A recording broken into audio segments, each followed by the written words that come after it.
Welcome back नाज़रीन। अचो programme के सिलसिले के अॻिते वधायूं। गुफ्तगू हलंदड़ हुई मुल्क के अंदर कपह की पैदावार में तमाम वॾी लाथ आई है। उन जो सबब ज़ाहिर आहे बरसाती ॿोॾ हुई, पर उन जो इम्पैक्ट असांजे टेक्सटाइल सेक्टर ते कहिड़ो पवंदो ऐं ख़ासि तरह असांजो जेको आहे एक्सपोर्ट ते कहिड़ो पवंदो, उन ते गुफ्तगू करण लाइ असां मुल्क जे नामियारे इक़्तिसादी माहिर ऐं टेक्सटाइल सनत जे हवाले सां कंहिं ज़माने में जेको इहो वज़ीर आज़म यूसुफ रज़ा गिलानी साहब जे जेको टेक्सटाइल बाबति सलाहकार ऐं पाण ख़ुदि टेक्सटाइल जा सनतकार जनाब मिर्ज़ा इख़्तियार बेग साहब सां खे दरख़्वास्त कई आहे, जो कि प्रोग्राम में हुननि असांखे जॉइन कयो आहे। बेग साहब सलाम अलैकुम। वालेकुम सलाम फयाज। बेग साहब, गुज़िश्ता साल 7.3 मिलियन बेल्स और इस साल 4.6 बिलियन बेल्स, और कहा जा रहा है कि 9.4 बिलियन बेल्स हमें इंपोर्ट करने पड़ेंगे। टेक्सटाइल की सनत को कैसा बहुत बड़ा चैलेंज नहीं है आपके ख्याल में? ये कह रहे हैं आप, हमारा कॉटन की प्रोडक्शन 12 और 13 मिलियन बेल होती रही है। उस लिहाज से फ्लड में सिंध में तकरीबन 70% इलाका जो है वो डैमेज हो गया है और कॉटन की फसल जो है वो डैमेज हुई है। इस लिहाज से 5 मिलियन बेल भी हमें नहीं मिल पा रही हैं और हमें इंपोर्ट करना पड़ेगा। लेकिन इंपोर्ट की एक तो हमारे पास डॉक्टर नहीं है और दूसरे इंडिया के साथ जो हमारा वाघा बॉर्डर से अरेंजमेंट था ट्रेड विद इंडिया, वो भी बैन लगा हुआ है। तो इस वक्त हम लोग बहुत परेशान हैं कि ये इतनी ज्यादा कॉटन, अगर हम 9 मिलियन बेल तो खैर पीक पर है, लेकिन अगर हम 4-5 मिलियन बेल भी इंपोर्ट करने का टारगेट रखते हैं तो $2-2.5 बिलियन के इसकी कॉस्ट होगी। और उसके बाद वो अगर इंडिया से नहीं आ रहा है तो हमें सेंट्रल एशियन ममालिक, ब्राजील, इजिप्ट और अमेरिका से लगाना, जिसमें ट्रांजिट टाइम भी ज्यादा है और लॉजिस्टिक कॉस्ट भी ज्यादा है। तो टेक्सटाइल की सनत अभी से बुरहान के शिकार है। रॉ मटेरियल हमें नहीं इंपोर्ट हो रहा है क्योंकि एलसीयां जो खोली थी या बगैर एलसी की जो मंगाई थी, जिसमें डाइज है, केमिकल है, पॉलिस्टर फाइबर है, मेन मेड फाइबर है, ये सब चीजें क्लियर नहीं हो रही हैं और वो डैमेज पड़ रहा है उस पर, जिससे उसकी इजाफी हो रही है। तो मैं समझता हूँ टेक्सटाइल की सनत को खाम माल न होने की वजह से बहुत बड़ा सेटबैक। ऑलरेडी हमारी टेक्सटाइल की सनत 25% तक बंद हो चुकी है। उसमें या प्रोडक्शन कैपेसिटी की गई है या बंद कर दी गई है, जिसमें बड़े बड़े ग्रुप हैं, कोहिनूर है, चुनिया है, ये तमाम बड़े ग्रुप जो है टेक्सटाइल के, वो अपने स्टॉक एक्सचेंज में लेटर दे चुके हैं कि जी वो अपनी प्रोडक्शन फैसिलिटीज को बंद कर रहे हैं। तो प्रोडक्शन फैसिलिटीज करने के माने हैं बेरोजगारी और बेरोजगारी के माने हैं गुर्बत। ये एक साइकिल है जो रॉ मटेरियल ना होने की वजह से टेक्सटाइल की सनत को जो फेस आएगा और उसके रिएक्शन और रिपरकशन हैं जो बेरोजगारी और गुर्बत में इजाफे आने वाले वक्त में मुतवक्के हैं। अच्छा डॉक्टर साहब, जिस तरह आपने कहा कि इस साल तो बारिश हुई, उसकी वजह से 7.3 से हम 4.6 मिलियन बेल्स पे आए, लेकिन आपने जो कोट किया 13 मुझे जो अब थोड़ी देर पहले मैं सिंध आबाद गार बोर्ड के रहनुमा सैयद महमूद नवाज शाह साहब से बात कर रहा था, तो वो मुझे बता रहे थे कि किसी ज़माने में कुछ साल पहले हम 14.8 मिलियन बेल्स तक की पैदावार हासिल कर चुके हैं पाकिस्तान के अंदर। जी हाँ, बिल्कुल सही है। ये हम एक साल 13 मिलियन बेल और एक साल 14 मिलियन बेल हम हासिल कर चुके हैं। और आप लास्ट ईयर के टारगेट ना बनाए कि जी 7.7 मिलियन बेल थी, तो आप 4.6 मिलियन बेल है। आप टारगेट ये बनाए कि 7,000 या शायद भी शॉर्ट था, यानी हमें इंपोर्ट करनी पड़ी थी कुछ 2 मिलियन बेल के करीब। तो इस बार तो बहुत ज्यादा यानी 4.6 है, तो हमें बहुत ज्यादा कॉटन इंपोर्ट करनी पड़ेगी अगर हम अपना जो प्रोडक्शन फैसिलिटीज हैं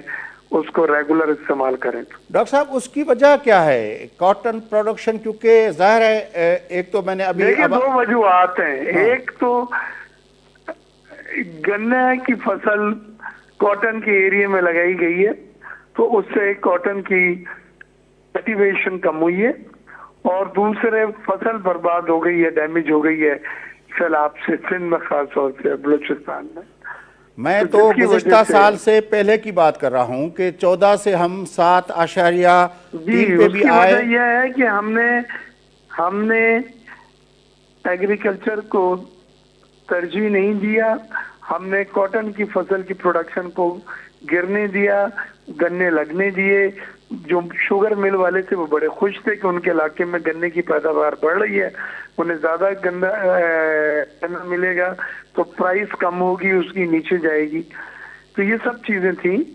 लेकिन उससे हमारी जो स्ट्रेंथ कॉटन की और जो टेक्सटाइल सनत की स्ट्रेंथ है रॉ मटेरियल, वो स्ट्रेंथ हमारी खत्म हो गई है। लेकिन डॉक्टर साहब ये हम कितने सालों से बात करने आ रहे हैं। किसी ज़माने में आप बीटी कॉटन की बात कर रहे थे, अभी महमूद नवाज शाह साहब भी यही बात कर रहे थे कि जो बीज है, जो अपना बीज के सिलसिले में ना तो रिसर्च होती है, ना कोई अच्छे बीज बाहर से इसमें ये बदनसीबी है कि इंडिया के पास 5-6 साल पहले 18 मिलियन बेल होती थी, आज उसके पास 35 मिलियन बेल कॉटन है, डबल हो गई है। बीटी कॉटन लगाई उन्होंने, मंसल्टो से बीज लिया, हमने न बीटी कॉटन लगाई, मंसल्टो से बीज लिया, और हमने अपनी पर एकड़ यील्ड में कोई इजाफा नहीं किया, जिसकी वजह से हमारी कॉटन इजाफे के बजाय पैदावार में कमी होती गई। अच्छा डॉक्टर साहब, अब जब ये सिलसिला हो रहा है, जिस तरह आप कह रहे हैं कि अपना हमारा टेक्सटाइल मिलें बंद हो रही हैं, आज भी डॉन के बिजनेस पेज पे जहाँ पे ये लिखा है कि cotton arrival plunges to 4.6 bales, उसके नीचे ही खबर है कि production cuts continues industrial sector, और उसमें जो जिक्र किया गया है सूरज टेक्सटाइल मिल्स का और क्रिसेंट फाइबर लिमिटेड, वो भी एक अपना टेक्सटाइल। क्रिसेंट भी है, कोई नूर भी है, निशात चुनिया भी है, ये बड़े जो बंद हुए हैं, जिनकी प्रोडक्शन फैसिलिटीज बंद हुई है। तो फिर हमारे एक्सपोर्ट का क्या होगा, क्योंकि ये ज़ाहिर है आप मजबूरी तौर पर मईशत पे भी काम करते रहे हैं, तो मैं आपसे पूछना चाहूँगा कि अगर हम ये एक्सपोर्ट भी कम हुई तो फिर जो हमारे ज़र मुबादला के हवाले से जो इस वक्त चैलेंजेस हैं कि हमारा जो है अपना रिजर्व्स बहुत कम हो गए हैं, अगर हम एक्सपोर्ट हमारी कम होती गई, क्योंकि एक्सपोर्ट तो ज़्यादा हम टेक्सटाइल में करते थे। बिल्कुल हमारी एक्सपोर्ट कम होगी, डॉलर मजीद उसमें कमी आएगी, डॉलर के ज़खायर में हमें जो डॉलर पे करने हैं वो हासिल करने के लिए फिर कर्जों का सहारा लेना पड़ेगा, क्योंकि एक्सपोर्ट सबसे ज़्यादा रिलायबल सोर्स है डॉलर के आने का। लेकिन टेक्सटाइल सनत जो हमारी एक रिलायबल सनत है, और हम 17-18 बिलियन डॉलर की एक्सपोर्ट पे पहुंच गए थे, अब वो गिरेगी इसमें। और जिस तरह से फैक्ट्रीज बंद हो रही हैं और प्रोडक्शन कैपेसिटी 50 पे आ गई है जो चल रही है उनकी भी, तो यकीनन उनसे हमारा कम होगा। तो इंशाल्लाह हम बात करेंगे इस पे। बड़ी मेहरबानी doctor thank you so much. Mirza इख्तियार बेग साहब, आपने में ज्वाइन किया। नाज़रीन, गुफ्तगू तव्हां ॿुधी आबादगार अॻवाननि जो चवणु इहो आहे त ज़राअत ते तवजह नथी ॾिनी वञे, ऐं ज़राअत ते तवजह न ॾियण जे करे असांजी कपह जो फसल जेको आहे, जेको ज़ाहिर आहे हिकिड़ो वाइटल इंतिहाई अहम फसल हो, जेको टेक्सटाइल सनत कहलाईंदो, ऐं टेक्सटाइल सनत जेका आहे उहा मुल्क जे एक्सपोर्ट में वधि वधि कंट्रीब्यूशन कंदी हुई, ऐं उन सां रोज़गार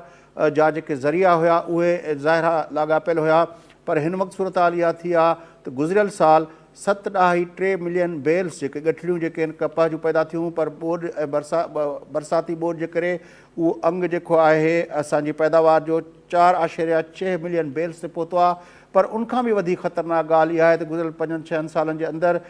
सैयद महमूद नवाज़ शाह जेको सिंध आबादगार बोर्ड जा अॻवान आहिनि, उनजे बकौलत असां 14.8 मिलियन बेल्स जे टारगेट खे हासिलु कयो हो, पर कपह जे फसल ते तवजह न ॾियण जे करे, हिकिड़ो त उते रिसर्च वारा नवां ॿिज न अचण जे करे, ऐं ॿियो त उनखे प्रॉपर उनजो अघु न मिलण जे करे, ऐं टियों उनजे इनपुट्स में जेको आहे ख़ासि तरह जेको पेस्टिसाइड्स वग़ैरह में गैर मयारी दवाऊं अचण जे करे नुक़सानु थियणु लॻा, जंहिंजे करे आबादगारनि स्विचिंग शुरू कई, पंहिंजा ॿिया फसल पोखणु शुरू कया। उनजे जेको ज़िक्र कयो सैयद महमूद नवाज़ शाह साहब त पंजाब जे अंदरि काफ़ी माण्हू जेको आहे कपाह जी भेट में हलिया विया आहिनि चांवरनि जे फसल ते, छाकाणि त उनजी एक्सपोर्ट वग़ैरह थिए थी, उन में उनखे चङो नाणो मिली थो वञे। जॾहिं त असांजे मिर्ज़ा इख़्तियार बेग साहब जो चवणु इहो हुयो त टेक्सटाइल जूं सनअतूं उहे बंदि थियणु शुरू थी वियूं आहिनि हिन साल, ऐं पाकिस्तान खे हिन वक़्तु टेक्सटाइल जी सनअत लाइ जेका ज़रूरत आहे उहा असांखे जेतिरी पैदावार थी आहे, जेका अंग ख़र्च था चवनि त उहा असांखे उनजी ॿीण ते यानी 4.6 खां ॿीण ते बि जेकॾहिं असां पैदावार कयूं, छाकाणि त जेका असांजी मौजूदा टेक्सटाइल जे ज़रूरतुनि मुताबिक़ असांखे जेका कपाह खपंदी उहा वधीक 9.4 मिलियन बेल्स खपंदी, यानी टोटल असांजो तक़रीबन 13 खां 14 मिलियन एकड़ बेल्स जो असांजी ज़रूरत आहे। ऐं पर जेकॾहिं उहो नथो थिए त उनजे करे असांजूं सनअतूं टेक्सटाइल जी सनअत बंदि थियणु शुरू थी वई आहे। ज़ाहिर आहे इहा बेरोज़गारी वधंदी, उन सां गॾोगॾु असांजा एक्सपोर्ट्स घटिजंदा त उन सां गॾोगॾु असांजो करंट अकाउंट जो जेको बैलेंस आहे उहो अदम तवाज़ुन जो शिकार थींदो, ऐं असां उनजो सिधो सो असरु असांजे नाणे जे ज़ख़ीरनि ते पवंदो, जेके अॻे ई 1 महीने जी इम्पोर्ट खां घटिजी विया आहिनि। बहरहाल हिकिड़ी तमामु संगीन सूरत हाल आहे पाकिस्तान जे लाइ, तंहिंजे करे हुकूमत खे ॿियनि समूरनि मामलनि सां गॾु ज़राअत जे शोबे खे, छाकाणि त मुल्क जे अंदरि जेकॾहिं शुगर इंडस्ट्री जे हवाले सां जेके फ़ैसिला थिया आहिनि त हाणे हिन वक़्तु 1.5 लख मैट्रिक टन जेको आहे वधीक एक्सपोर्ट करण जो फ़ैसिलो कयो वियो आहे। उनखां पहिरियों 1 लख मैट्रिक टन जेको आहे एक्सपोर्ट करण जो फ़ैसिलो कयो वियो। उहा जेका असांजी सनअत हले थी पई, उहा खंड जी सनअत हुजे, पंहिंजो शुगर जी सनअत हुजे, या उहा असां वटि टेक्सटाइल जी सनअत हुजे, उहे सभु जेके आहिनि असांजूं हलनि थियूं जेका आहे पंहिंजो ज़राअत ते। त जॾहिं ज़राअत फस्ट प्रायोरिटी ते जेसिताईं न ईंदी तेसिताईं असांजे मुल्क जी तरक़ी जा ऐं सेल्फ सफिशंसी जा जेके आहिनि उहे उहो न थी सघंदासूं। ऐं जेका इंतिहाई ख़ौफ़नाक ॻाल्हि आहे उहा इहा आहे त कणिक जे हवाले सां हिन साल पोखाई घटि थी आहे, ऐं कणिक जे हवाले सां ईंदड़ साल जेका पैदावार में घटिताई थींदी